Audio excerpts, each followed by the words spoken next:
Hello, everyone, and welcome to week 7. We're actually at the final week. As you know, that week 8 is really a short week, and you're actually just submitting your final exam. So I'll have a separate video for that shortly, and you can go ahead and watch that just to get more insight on your final. Please watch it. It'll give you all the insight you need to be successful. So for this video, we're going to go over Unit 7. So as you see, we are so close to the finish line here, right? And what we're going to be doing is analyzing research and future trends. Okay, so specifically, what does that mean? Well, you're going to be reading Ferdman and Dean, right? And you're going to be reading specifically chapters 22 and 23. You're also going to be reading The Loudest Duck, and we're going to be covering chapter 6. So we'll talk about that in just a minute, right?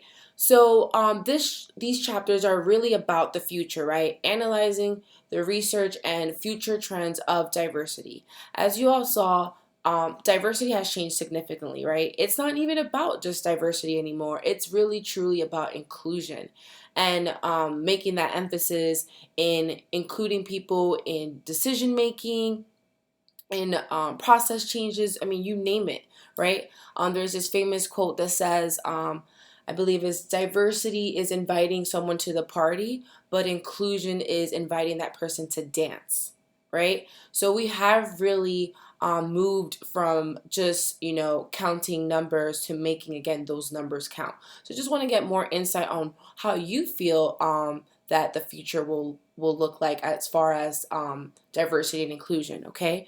So assignment 7A, specifically, the question is, what are your 3 biggest takeaways from this course? Right, that's really important to reflect. And now looking into the future, where do you envision the field of diversity and inclusion, right? What do you see yourself doing with the information you have learned? And what questions were left unanswered? All right, those are the 3 main questions that we want to ponder on for our really last week of content here. The second thing that you all will be doing is your final team case assignment, right? That is basically getting you all ready for your team case study project. Okay, so in this specific assignment, you're going to be focusing on what role does leadership play in fostering an inclusive culture in your chosen organization. So we talked about the systematic framework, right? And I know we talk about leadership there, but this is really where you're going to apply what these leaders should be doing, right? Usually the common theme is that, yes, it needs to start from the top. But now I want to know, what does that include, right? And from what perspective? So choose one position, and this is my favorite question, whether it's an IO psychologist, an HR specialist, or an OD specialist. Most of you are actually in the field, a lot of you are on the field, and it will be interesting to see it from your perspective, or choosing a complete different perspective than what you're used to, and describing how that position will carry out the inclusion initiative for your chosen organization. So based on the recommendations that you make, how would an AO psychologist, wait, did I just say AO? I am too sleepy, y'all. IO psychologist, how would they carry out the inclusion initiative? How would an HR specialist do it differently? What do they specialize in, right? And again, an OD specialist. And we've actually gone through this information. Now you're just applying it to your specific organization, right? So your team leaders should submit a summary of the team's overall findings. And what I mean by that, you should be adding to your assignment, or sending me a separate Word document with that information. Summary doesn't mean that it's a paragraph. Definitely not a paragraph. I want detail in there and specifics. And the more that you give me in this assignment, the better it will be for your team project, right? Because I will be providing some detailed feedback, and I hope that you've all been incorporating the feedback that I've given so far, because I will be looking for that in your final project. All right, and we'll talk about that shortly. But this is the last piece to really complete and get you ready to really shape up that last team case study project.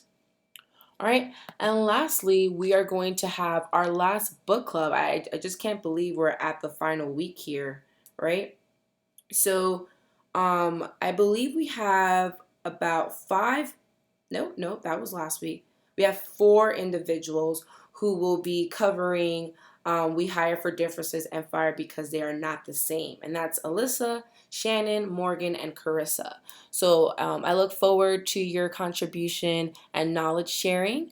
And right now, I just wanted to give you guys an update. I am going over the midterms. I do take time to read every single word that you all write. And like I mentioned before, there are 30 of you in the class, and these are individual presentations. So I'm just kind of going over them and providing some detailed feedback for you all that you can incorporate in in your future endeavors, as well as your team case study, because I'm basically providing feedback that I want to see in any assignment that you provide to me, right?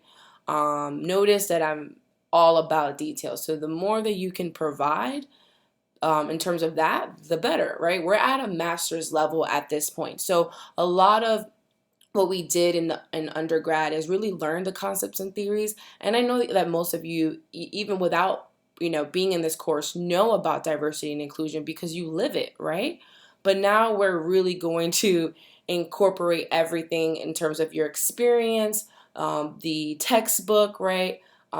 Your insights as a group. So I really want to see you guys dig deeper, and I'm very excited to see what you all come up with, right? So that wraps up week 7 as far as what we all have to do. But your midterms are coming up pretty solid. So I'm liking what I'm seeing. And please take that feedback into consideration for any future work. Have a blessed night. And I hope everyone had an amazing Easter.